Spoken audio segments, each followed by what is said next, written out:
Sabahımızı bastayız. Olay bolsa, əvvəl kılarken gözümüzü yumamız.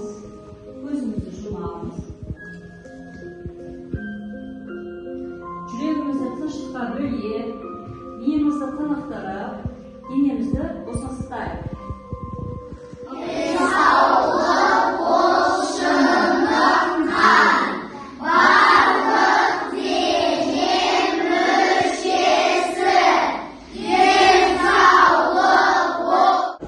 Жылдан тез әдісімен үй тапсырмасын пысықтап жіберейік. Қан үйге мен сөздер сұрақ қойып, қан айналым жүйесінің мүшелері кім атай алды?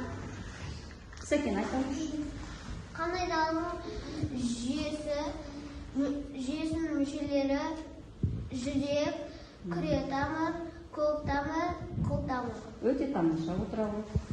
Жүрекпен сезініп, көзбен көріп, қолмен жасаймыз бүгінгі сабақты. Сол үшін сіздерге топтың атауын берейін.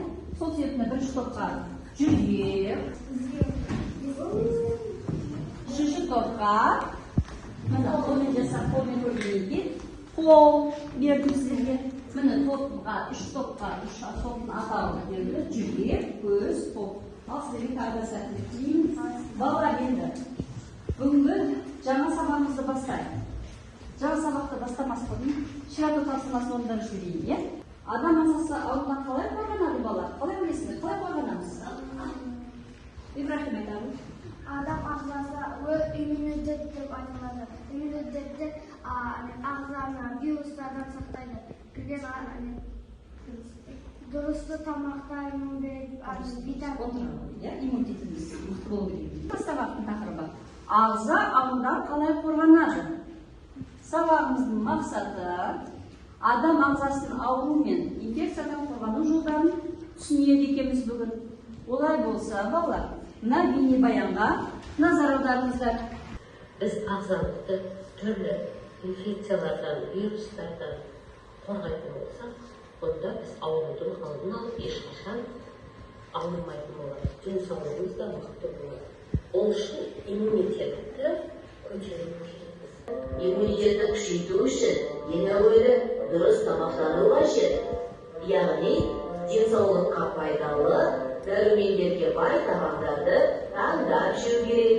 Сонымен қатар денені шынықтыратын жаттығулар иммунитеттің қорғаныс қабілетін күшейтіп, ауруларға қарсы алдын ала егілу де денсаулықты сақтауға септігін тигізеді. Сондай-ақ тазалық сақтау өте маңызды екенін естен шығаруға болмайды. Қолды жиі жуып, лас жерден аулақ болып, айналаны таза ұстау керек. Ал балалар, бейнебаянды тамашаладық па? Енді қалай ойлайсыңдар? Адам денсаулығы үшін не қауіпті болады екен? Айта ғой. Таза ауамен серуендеп, жаттығу істеймін. Мына бейнебаяннан түсінгеніміз таза ауада серуендеу керек, жаттығу жасау керек. Отыра ғой. Тағы да. Айта ғой. Денсаулығымыз мықты болу және пайдалы тағамдар жеуіміз керек. Өте тамаша, пайдалы тағамдар жеуіміз керек. Отыра ғой Сарина, Ибрахим. Жауаптар үшін бір қырмадан берді. Алла бізден сұрамыз керек. Неліктен адамдар ауырады? Неліктен адамдар ауырады? Айтыңызшы. Өйткені ол ауырғанда дәрімен жеу керек.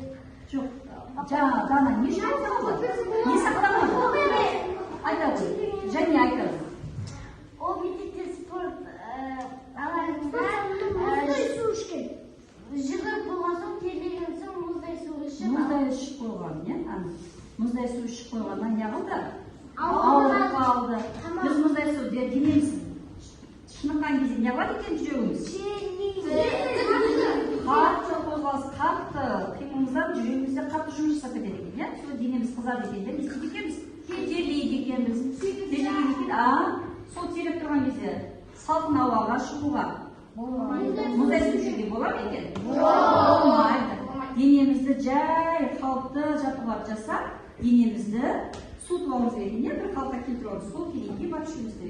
Міне осы қағиданы сақтамағандықтан Дана не істеді? Ауырып қалды. Ауырып қалды. Өте тамаша. Мені жанияға бір сүндетке басын бастап берді. Аяқтамадың аяғында. Міне жания қол жауапқа рахмет.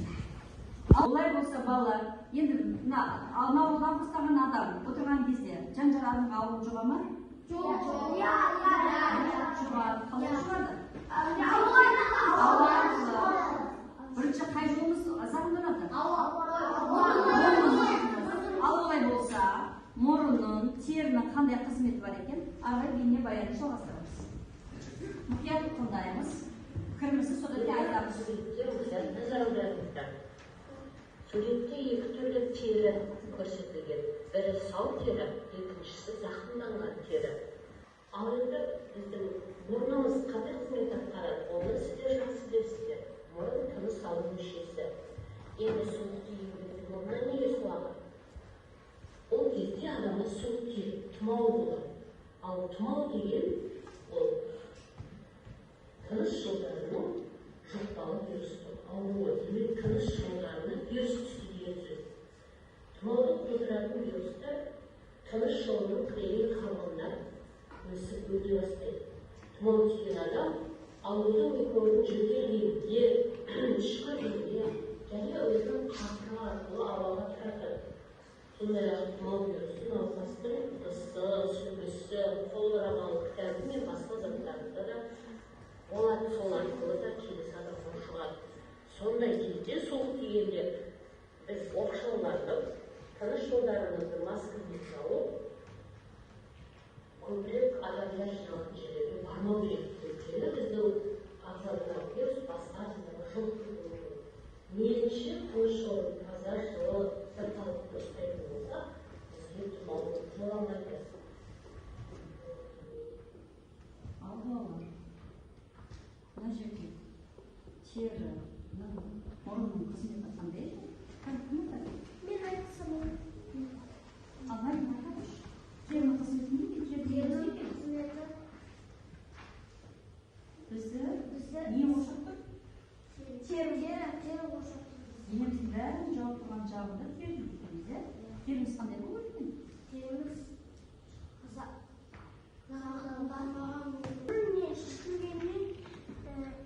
қандай мүше бұл? демалу мүшесі. Демалу мүшесі, иә? Демалу, ауыз жұту, тарту. Тұмау деген инфекцияны білеміз ба? Тұмау бәріміз ауырамыз, иә?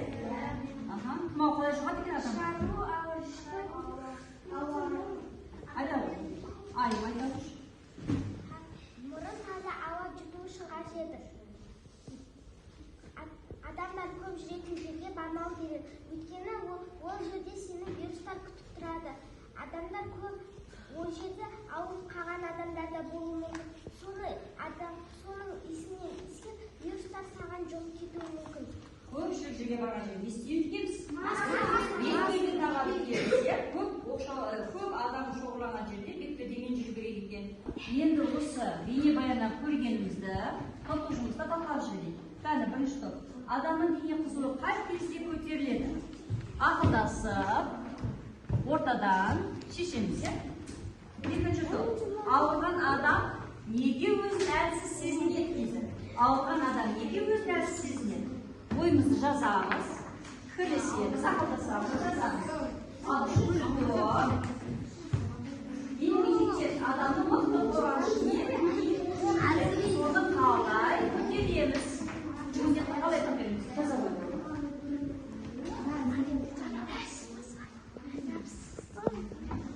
ойларыңды бір ауыз сөзбен жазадыңдар. Қала киініп, Қаламды жазадым.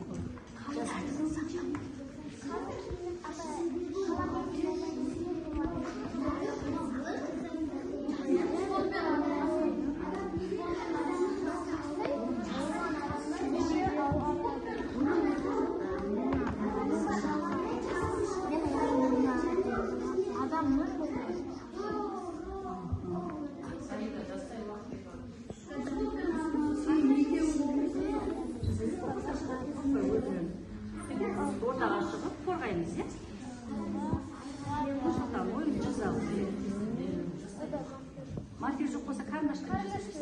Мен де жасай беремін. Ал енді уақытымыз бітті. Әр топтың жауабын мұқият тыңдаймыз. Біздің бірінші топтың сұрағы адамның дене қызуы қай кезде көтеріледі? 1. Адамның басы ауырған кезде. 2. Терлеп кеткен кезде. 3. Жөтелген кезде. 4. Тұмау жұқтырып алған кезде. Біздің тобымыздың ойынша ауырған адам неге өзін әлсіз сезінеді? Біріншіден ауырған адам іші ауырады. Екіншіден ауырған адамның ыстығы шығады. Үшіншіден вирус бүкіл денені қалай көтереміз? Біріншіден күн ретін сақтаймыз. Екіншіден көп дәрумені бар тағам жейміз. Үшіншіден жемістерді жеу. Төртіншіден дұрыс тамақтану. Бесінші тамаша. Кәні?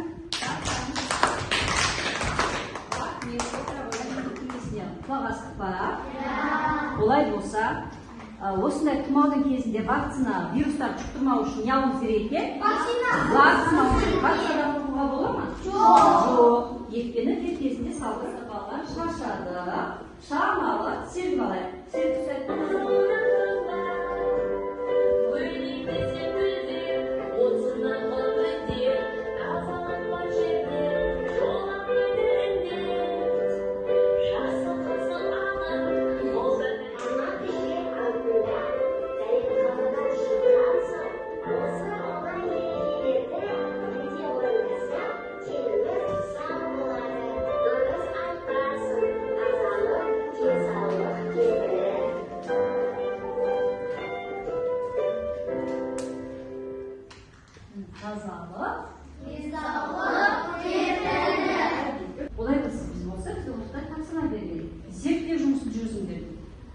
балалар, науқастанған адам бір бөлмеде басқалармен отырған кезде ауру қалай тарап екен, соны көру үшін қазір мен сендерге мына көпірік сабыны беремін. Қайда қонды? Жерге қонды. Балалар, вирус көзге көріне ма? Вирус көзге көрінбейді. Аузымыздан шыққан ауа қайда қалады екен? Шыққан вирус қайда барады екен? Ауа тамшы арқылы адамдарға барады. Одан кейін жанды адамдар не істейді? Тарайды. Сабақты қорытындай келе. Біздің иммунитетіміз мықты болу үшін не істеуіміз керек екен? Дұрыс тамақтану, денсаулық кепілі дейді. Қараңыздаршы. Яғни иммунитетіміз мықты болу үшін не істеуіміз керек екен? Дұрыс тамақтануымыз керек екен. Одан кейін әр адамның өзінің жеке несі болу керек екен? Күн тәртібіміз болу керек екен. Одан кейін жеке бас гигиенамыз болу керек екен. Одан кейін неміз мына таза ауада серуендеп, дұрыс серуен жасап, уақытылы демалып, уақытылы түнде ұйықтау керек. Адамыз сізде кездесетін болса, плюстан басын қоясыз, ондай ауруларыңыз жоқ болса, минустан басын қоямыз. Кімге көп плюс көп келетін болса, онда иммунитетімізді көтеру керек. Бәрі маған бұл сабақ түсінікті десеңіздер, кері байланысты жүрекке жапсырамыз. Мен әлі де түсінуім керек, әлі сұрағым бар десеңіздер, көзге жапсырамыз. Маған сабақ мүлде ұнамады, түсінбеді дегендеріңіз қолға жапсырамыз.